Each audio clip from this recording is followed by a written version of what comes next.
Welcome back to the Cleighton Show. I'm your host, Clayton, and today I have the privilege of having on one of my best friends, someone that I really feel like has stepped into my life at a perfect timing. And I've been wanting to do this conversation for a long time.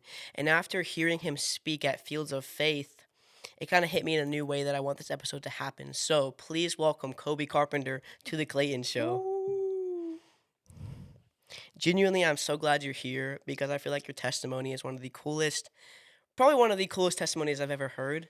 And so I'm excited to hear kind of your upbringing and how you came about and how a big shift happened in your life. So I want this to be natural, no pressure. Yeah, So are you excited for this? What I'm, what are you kind of feeling? I'm pumped. I'm a little nervous because I don't want to say anything stupid, Hey, but I don't think you've ever watched like an episode of the Clayton Show, but we tend to do that. okay.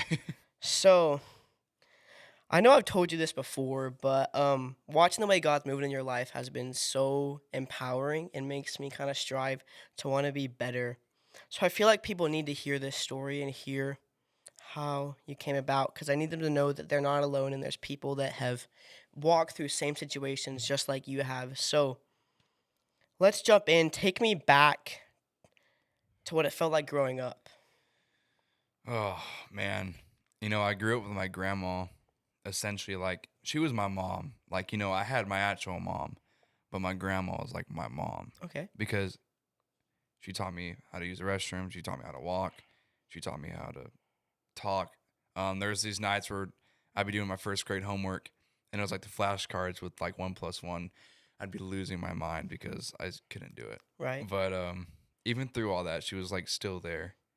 And so like early childhood for me was a little rough because my mom was never really like a part of my life, was never really there. And then my dad, I didn't even know my real dad's name until I was about 10. Okay. And so he was never there. And so from about 2 years old to 8, 10 years old, my grandma kept giving my mom chances to take care of me, to be a mother. And every single time my mom would fall into addiction, or she would steal something from my grandma or steal something from my great grandma. And it would make my grandma take me back. Right. And so the biggest leap of faith for my Nana was my mom had been clean for 7 months. She has a boyfriend and she has a place to stay. So she's like, okay, Nicole, I'm going to give you Kobe. Prove to me you can take care of him. And the year and a half I lived with her as a child, it was like a nightmare. Like, I mean, that's kind of the best way I can put it.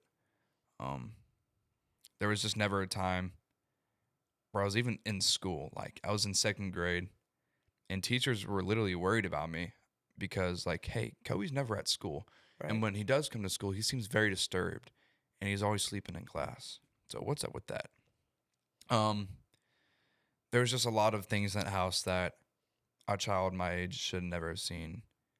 And for the longest time, I did live with that, with like regret and kind of disgust for myself because I didn't tell anyone Right. about some of the stuff that I had gone through in there. So my whole life and up until now was kind of rocky.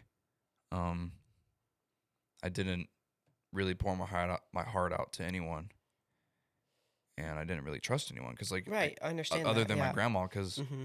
there was never anyone there to trust because I grew up around all the wrong influences, and it just led me down a path of sin and destruction, and it led me to a breaking point. But from 2 years old to 16 just was not the best, like, stable Right. thing for me. So it's kind of hard. You kind of feel like you're bouncing between two worlds, Oh, and you absolutely. never feel like you're at home. I'm assuming that's tough. Well, it's because, like, in middle school, I had changed schools 3 times before the 8th grade. So during this, where were you living? Okay, so my dad had married this girl. I don't even remember where she's from, Okay, but they lived in Blanco for a little bit.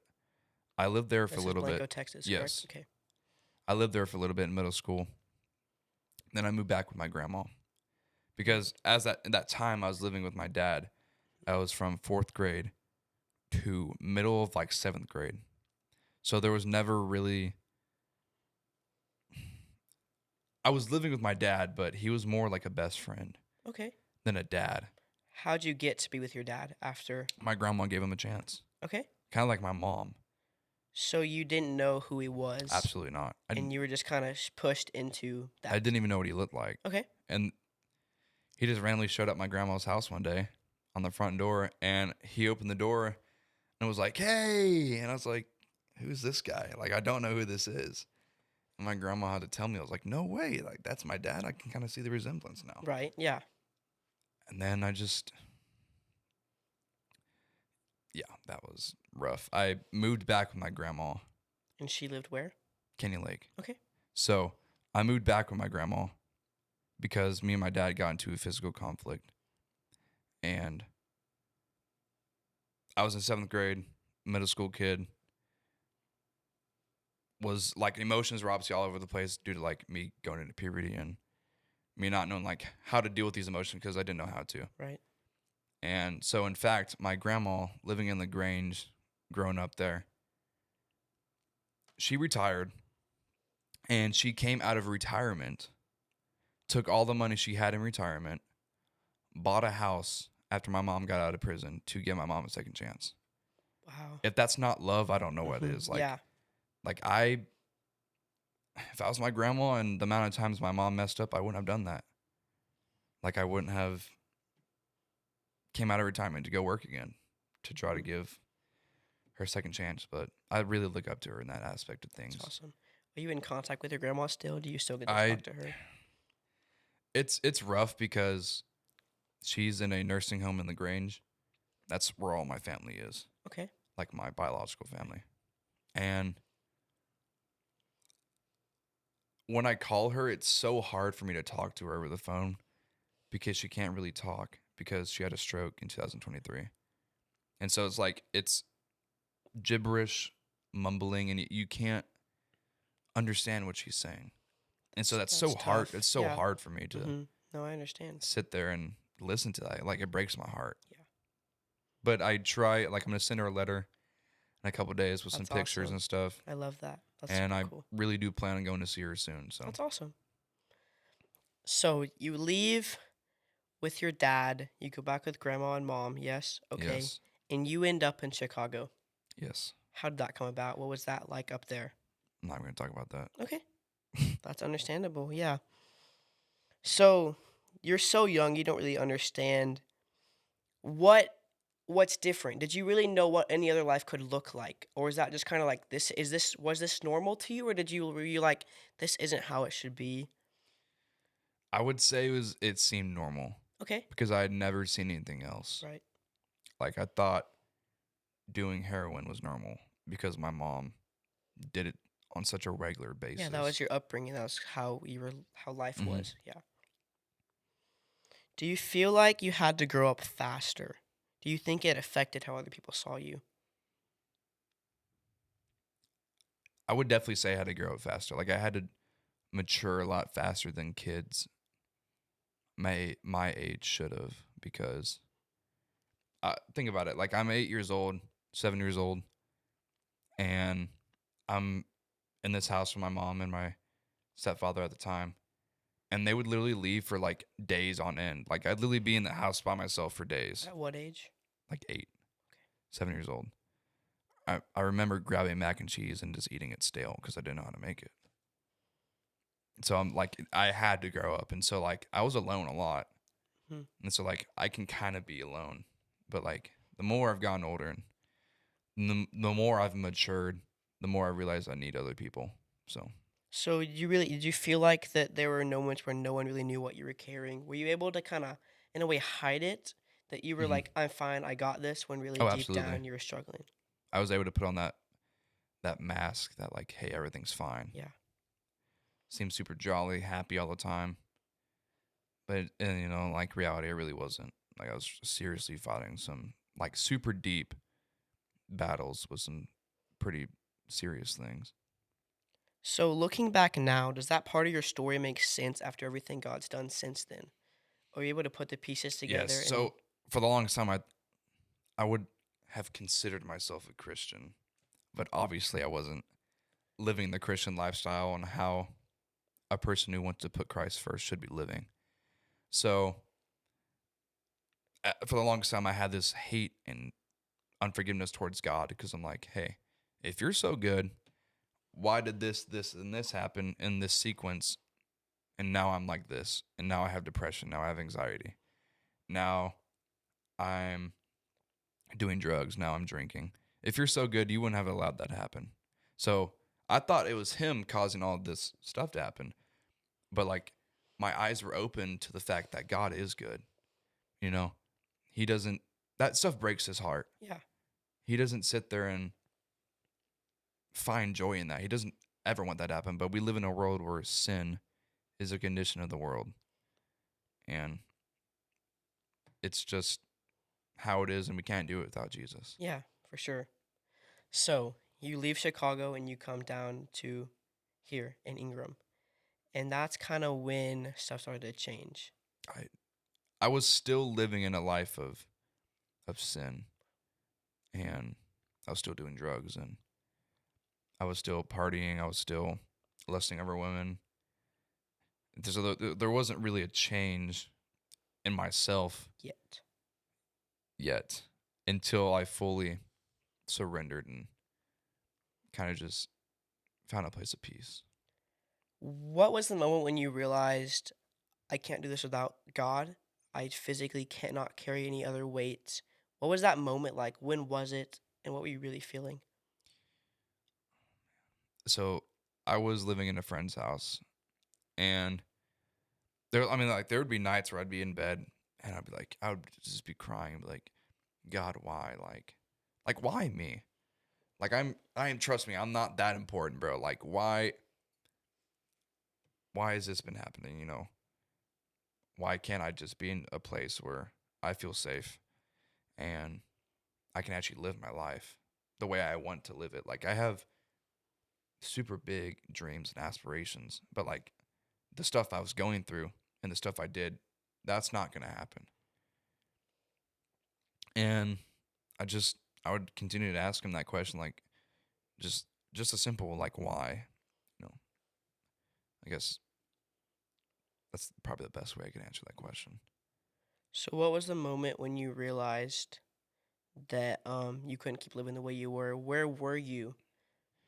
I was living with my now brother Micah. Um, I was there for like a couple days, and I kind of saw what the Lord was like doing around me to like other people, and I was like, can that same thing happen to me? Like, Hmm. can my heart fully transform from what it was? And I think when my parents told me, like, hey, your expiration date here is there is no expiration date.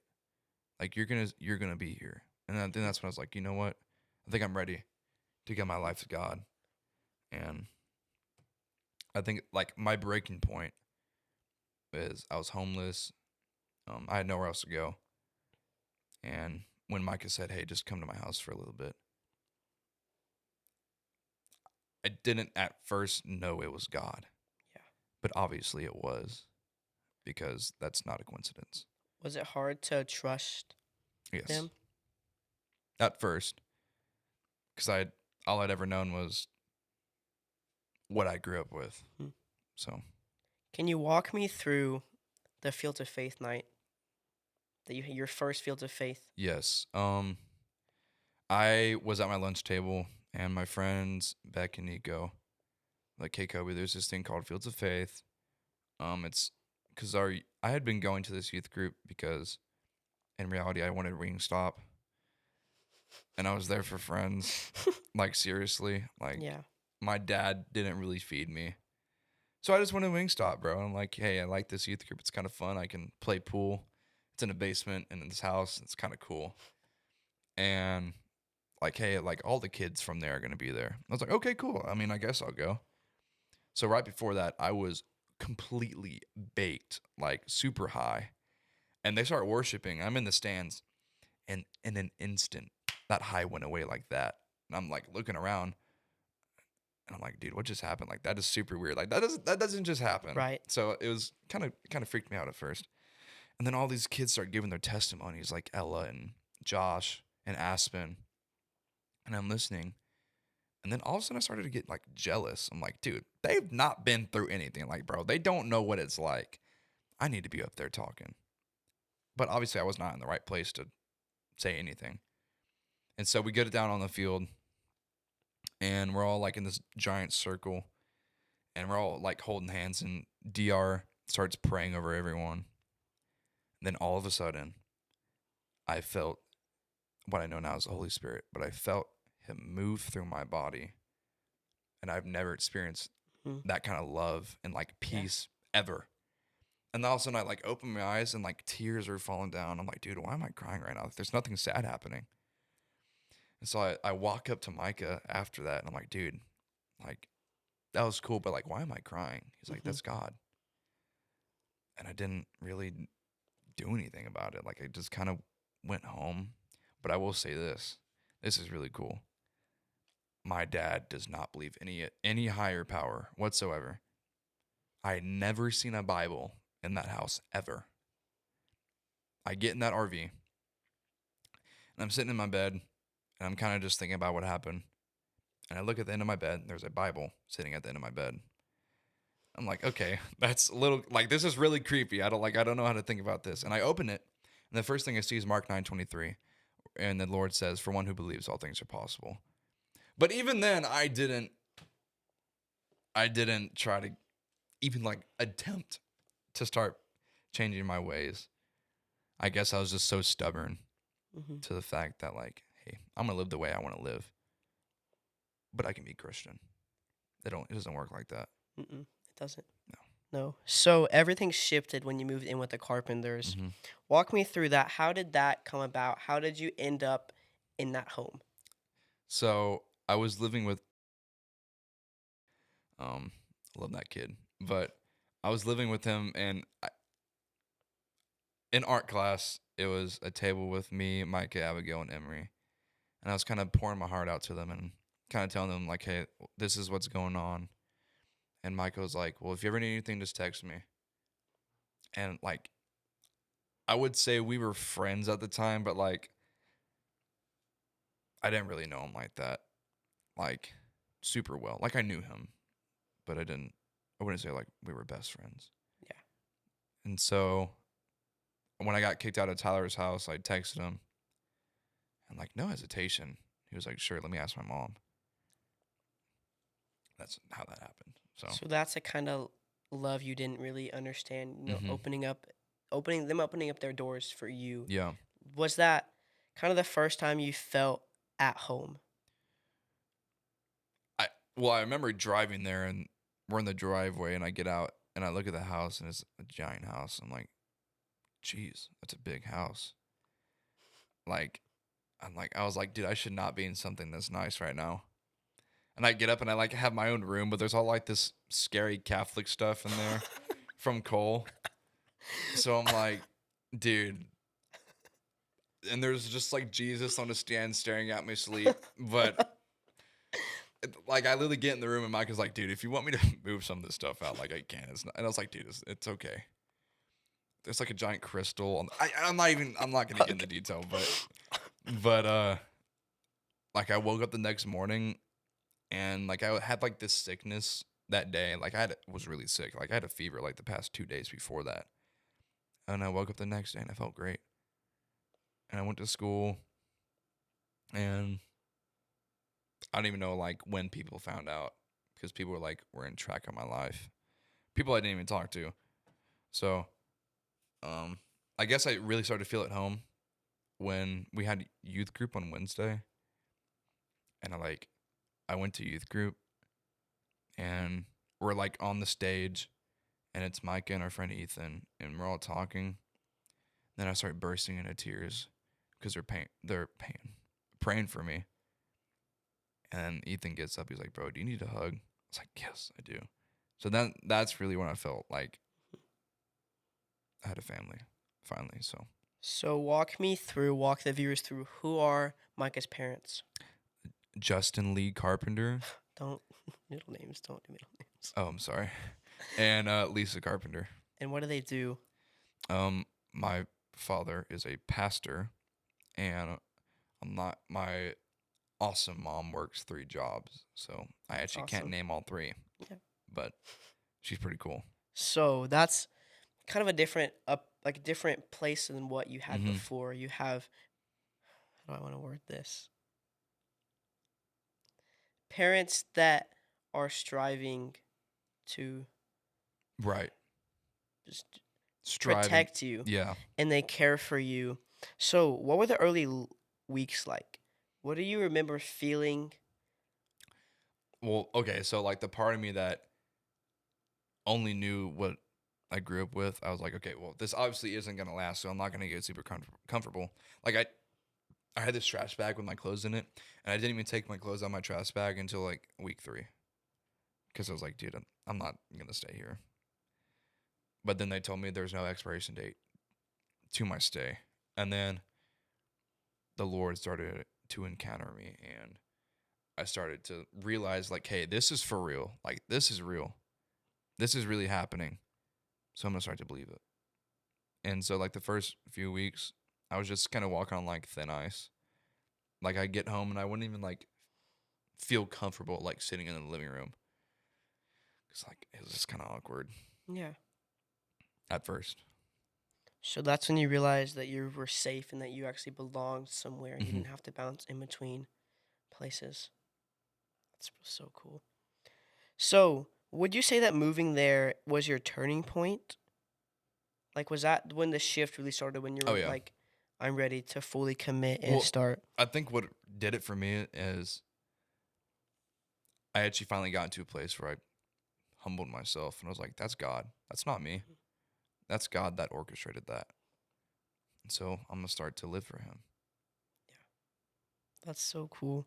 So, there's something powerful about hearing that season because you went from, I don't want to say rock bottom, but you went from a place of not knowing what's next, where am I going to go, where am I going to sleep, what am I going to eat tonight, Hmm. to having a safe home and a place where you can just breathe. Yeah.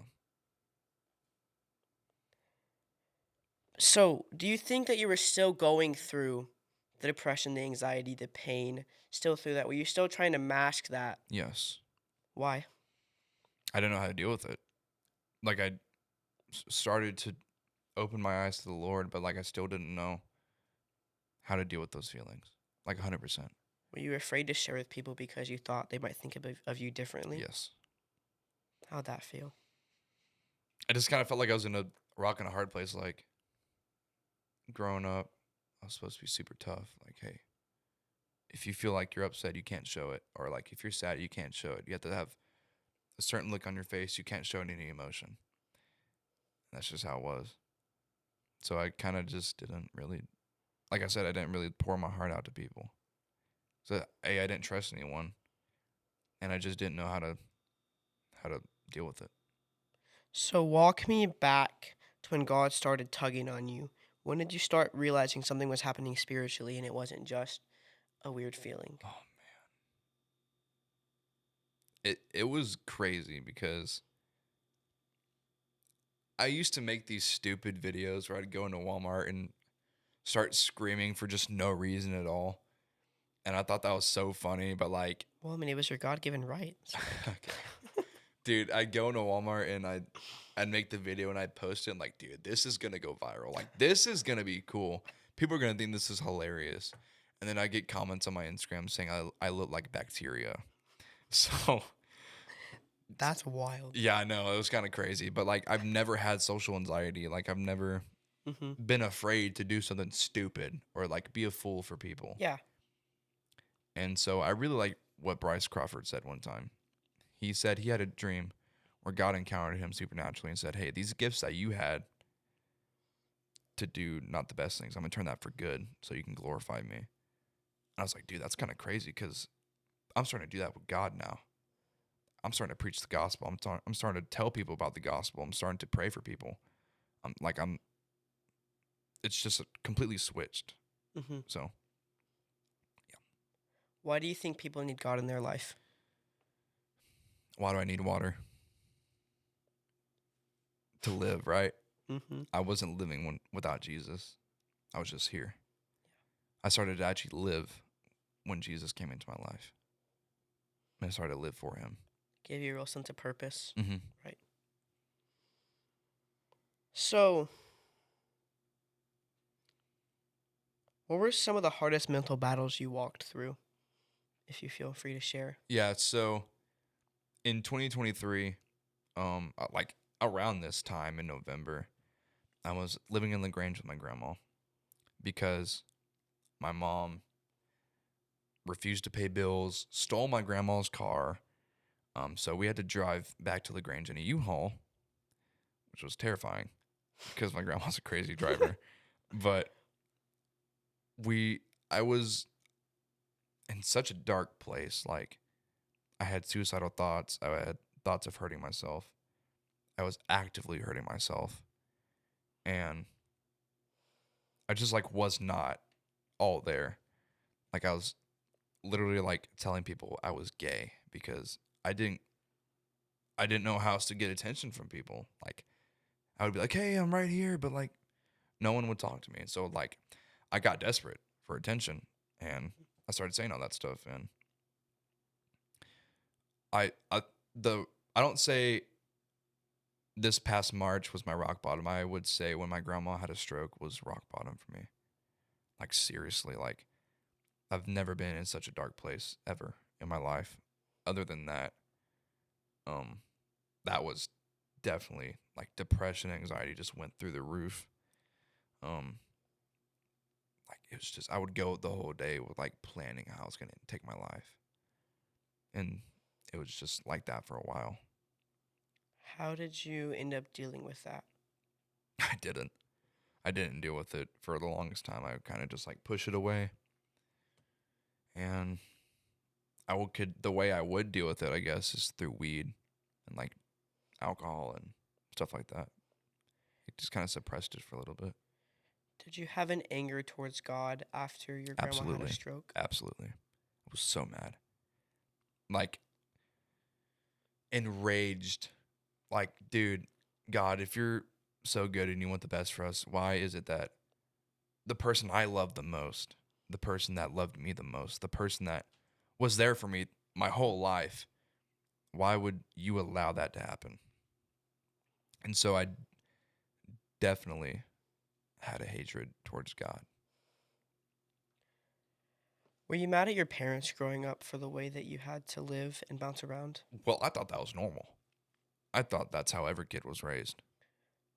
What about after the fact when you moved in with the Carpenters and you realized how what a normal dynamic looks like? Were you mad after that or did you kind of come to terms with it? I wouldn't say I was mad. I gave them grace. My mom had me when she was young. I think she was about 20, I believe, 19 or 20. And a young, like, essentially like a kid, like 20, that's still really young, 19. She didn't know how to parent me. My dad was never there. Um, so I kind of gave her some grace, but it's like she would put drugs before me. So, like, she would put heroin before me, before my meal, before that. And I sadly thought that was normal growing up. But like when I got older, I obviously matured and I realized like, hey, heroin's a drug. You shouldn't be doing that. Yeah. But I didn't hate her for it. I mean, that's my mom. Yeah. You know, I love her. Mm-hmm.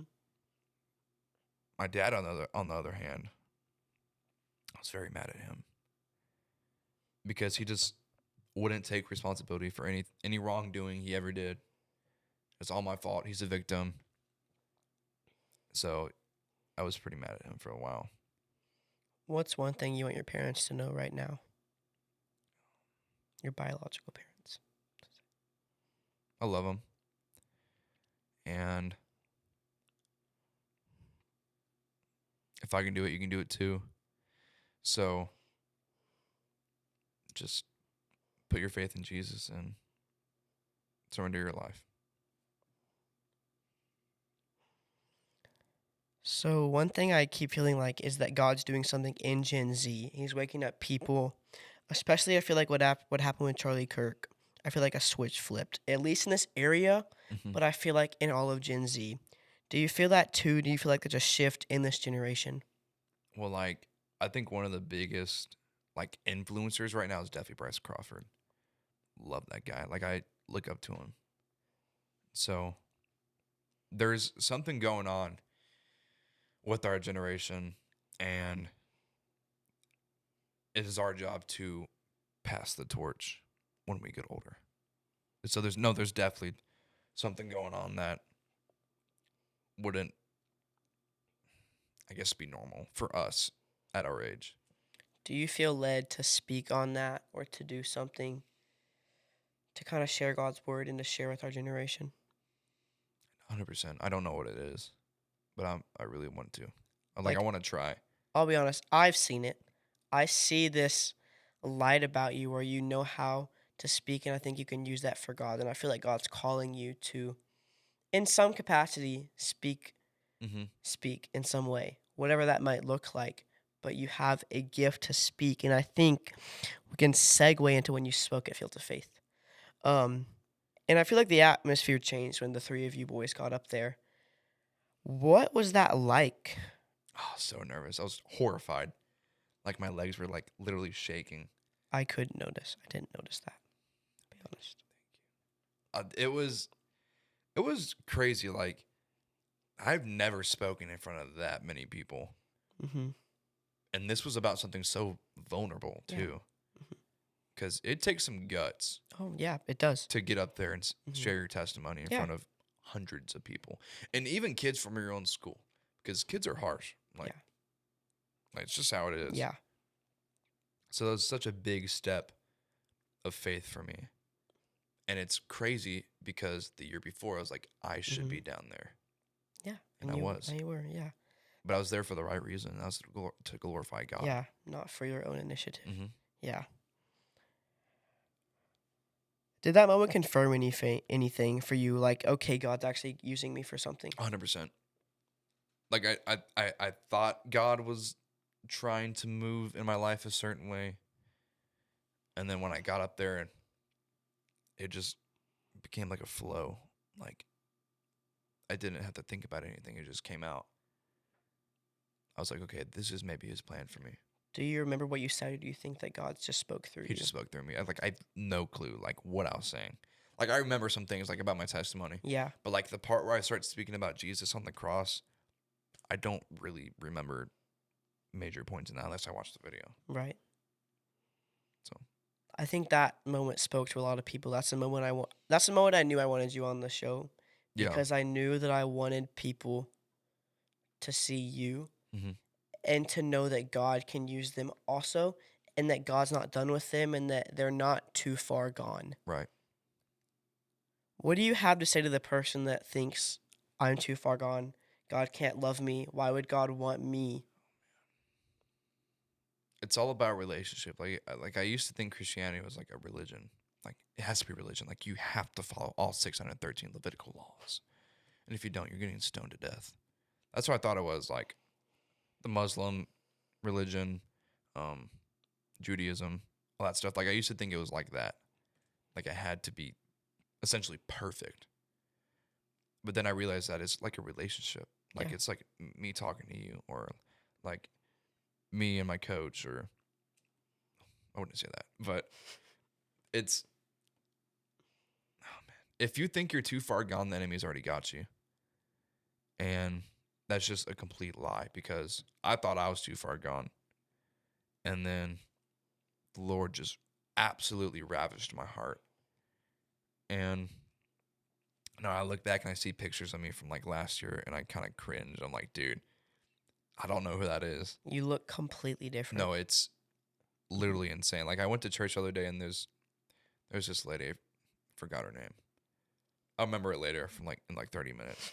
But she walks up to me, she's like, dude, you look great. Like, if no one told you, you look good. It's like, thank you. And she's like, once you get changed from the inside, the outside Mhm. starts to change too. You carry this light around you, and like it's kind of hard not to like notice and not to like kind of get that, and like you just like I kind of like feel like I'm just gonna smile around you all the time because you just have this light and this peace Right. and this just happiness about you. Well, that's what Jesus is Yeah. about. It's not, it's just love. And there's some days where I'm little grumpy, Yeah. but I'm human. So, I mean, I try Yeah. my best. Yeah. If you could sit across from your younger self, what would you tell that kid that was bouncing between house to house, not knowing what was next? I really don't know. Like, I wish I would have started to really pursue Jesus a long time ago. Like, I wish he would have woke me up a while ago, but I don't think he does it that way. I think he waits for you to be in the right place. And I was not in the right place. What are you grateful for today that younger you would have thought he would have had? Golf. Just kidding. A stable family, 100%. Like, I wake up and I go downstairs and the lights are on, the water's running. I got awesome clothes. I got two brothers that are amazing 75% of the time. Just kidding. I got two parents essentially that are just everything I prayed for and dreamed for. So I'm just super blessed. And there's a lot of times I just kind of sit down and I start thanking the Lord for it. And I just start crying because I don't know what I would have done. Like if he didn't intervene in my life. What's it like to have Micah and Cole as brothers? It's like two different people. Um, Cole's a genius, super odd. Micah's super talented and can sing. Is a little annoying sometimes. Tell you what, buddy. But so is Cole, and then that's just brotherhood, you know. But that at the end of the day, it's just love. They're pretty cool. I love them. They're good dudes.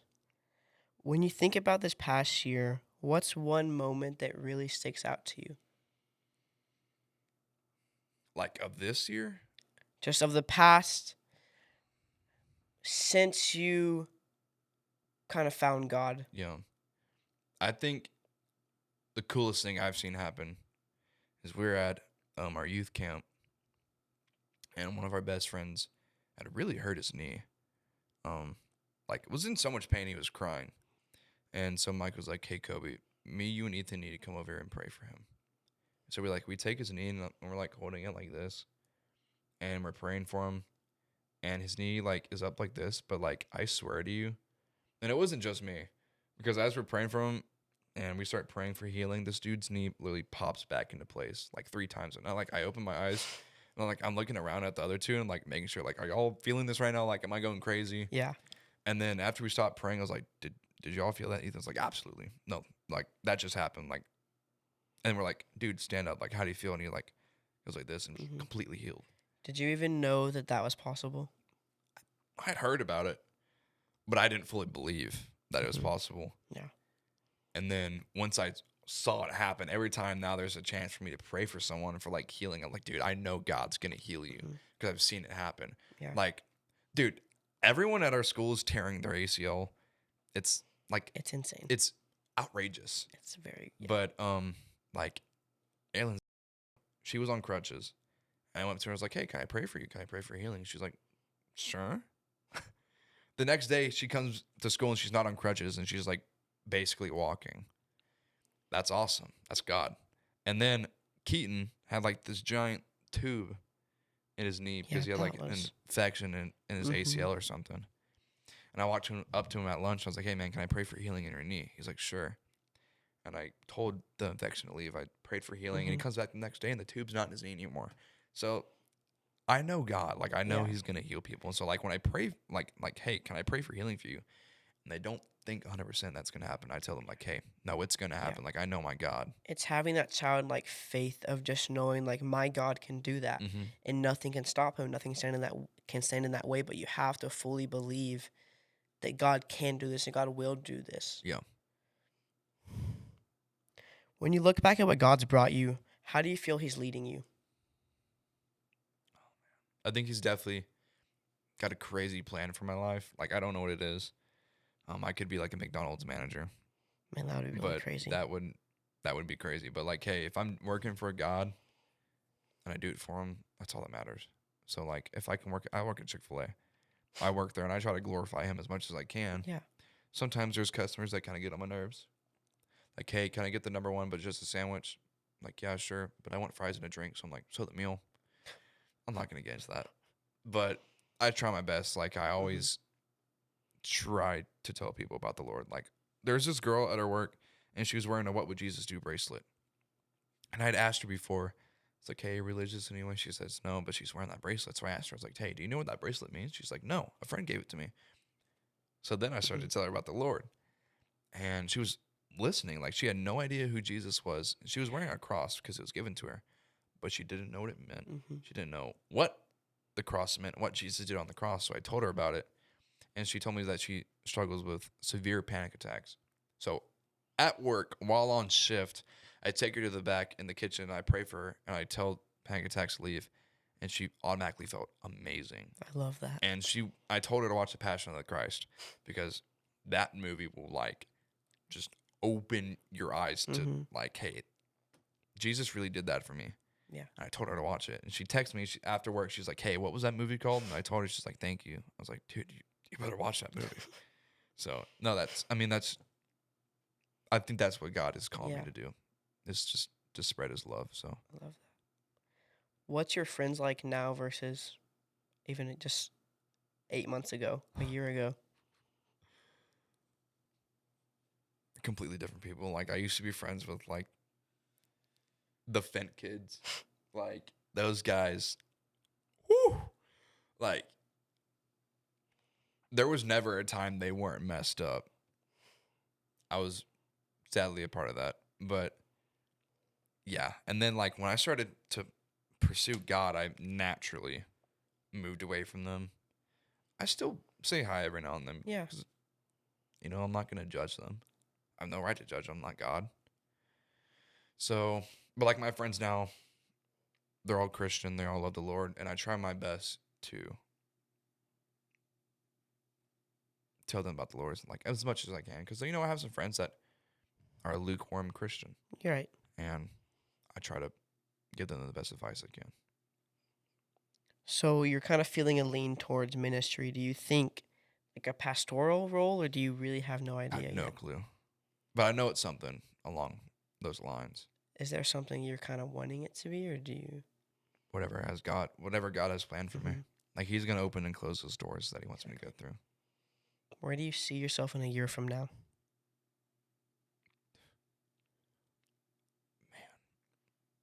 I don't know. I'll still be working at Chick-fil-A. Hopefully like a manager or something, but like, I don't know.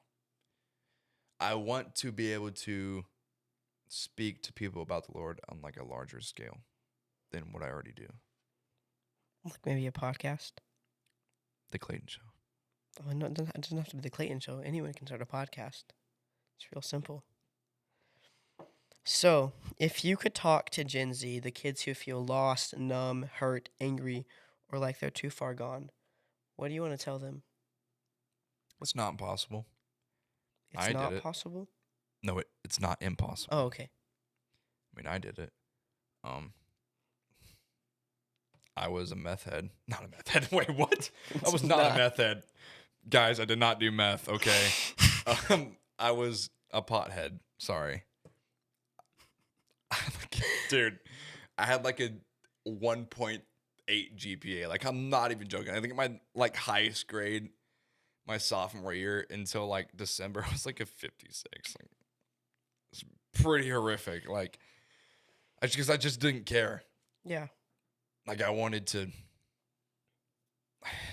have big dreams, but I was obviously doing things that were like not leading up to that. So I encourage everyone to just believe in yourself and believe in the Lord, that He's going to change your life and He's going to do things in your life that you wouldn't think was possible.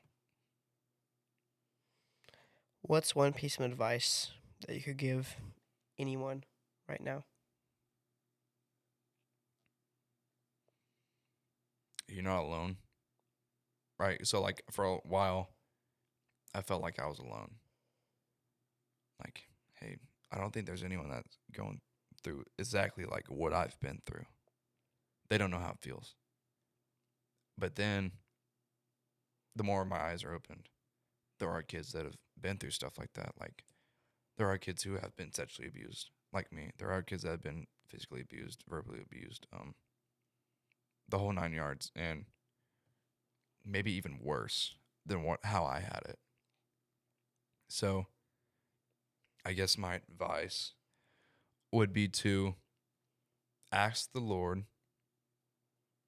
how can my heart change so I can become a bigger vessel for you so I can spread your love? It's all about relationship. Like,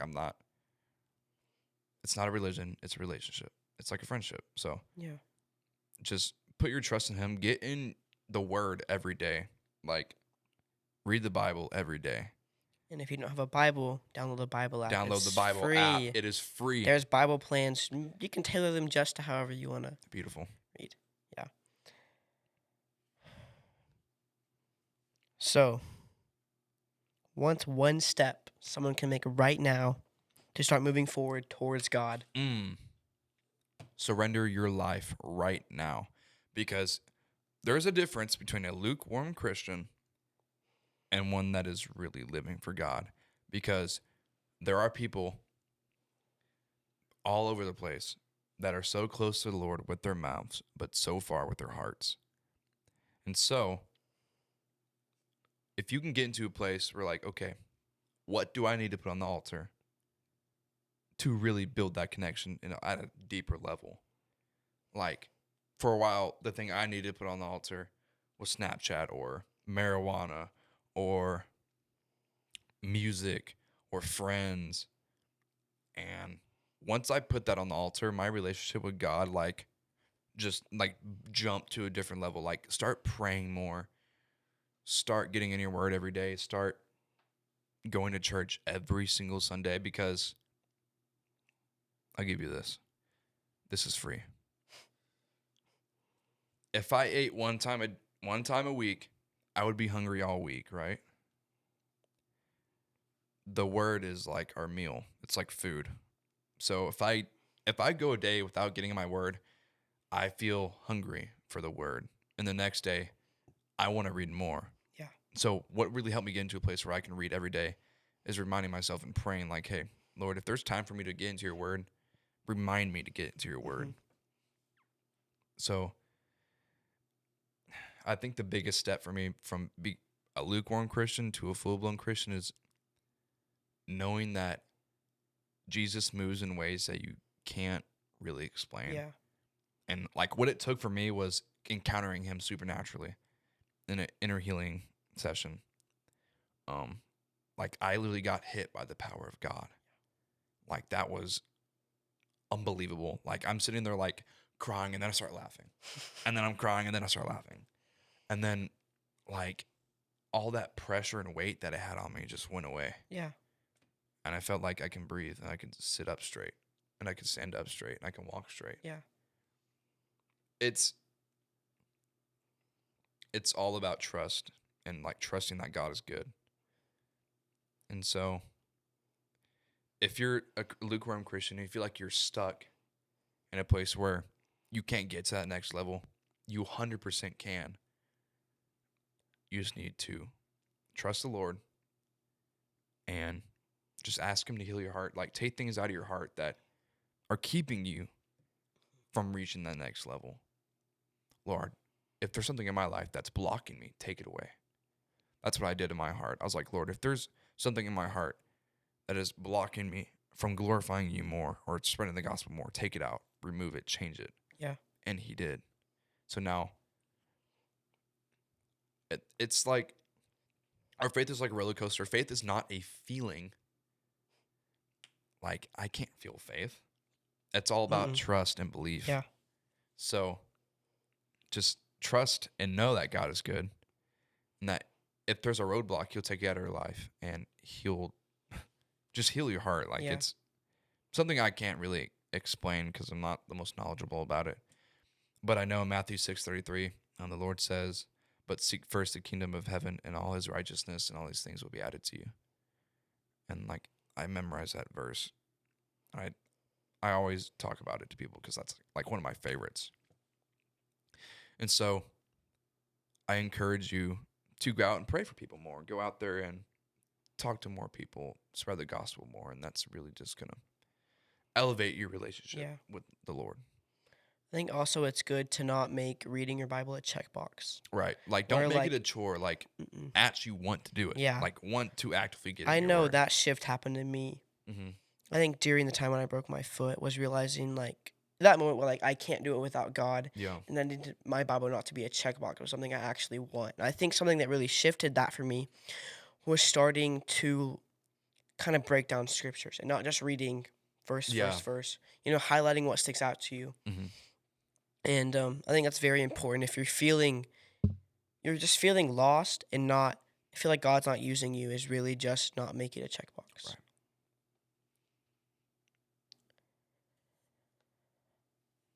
Man. Anything. That was wonderful. I really hope whoever feels like they're in a place where you feel like you can't, like you're like stuck in this roadblock, or you feel like you're alone, trust God, right? Believe in him with your whole heart. Lean not on your own understanding, and he'll make your path straight. Proverbs 3:5-6. That one's free as well. You're able to do it, right? And it's not challenging. It can be challenging, actually. But just trust him and know that he's good. And there's something big happening here in Ingram, so if you ever need prayer or you ever need to talk to someone, me or Clayton or my whole friend group are open to praying for people. So Put it in the comment section below. All right. there you go. You want to pray us out? I would love to. All right. So Jesus, I thank you for this opportunity to talk about you and to hopefully spread your kingdom and your gospel. Father, I thank you for all my friends, and I thank you for this opportunity to love on people and to just be able to change lives in ways that I couldn't imagine. Father, I thank you for this. We thank you, we love you, and we praise you in Jesus' mighty name. Amen. Amen. Thank you for being so real, and thank you for coming on the podcast. I genuinely think this is going to be a great episode, and I think this is going to speak to so many people. So if this spoke to you, please share it with a friend who needs the encouragement. God isn't done with your story. He's just now starting. So thank you for watching this episode of The Cleighton Show, and I will see you next time. Thank you for watching this episode of The Cleighton Show. If something spoke to you, please let us know down in the comments below. If you'd like to learn more, please consider subscribing and turn on the notification bell so you never miss another episode. Consider following us on Instagram at Clayton Cox to learn more about upcoming videos, behind the scenes, and upcoming guests, or the Twitter account or X at the Clayton Cox. Thank you so much for watching.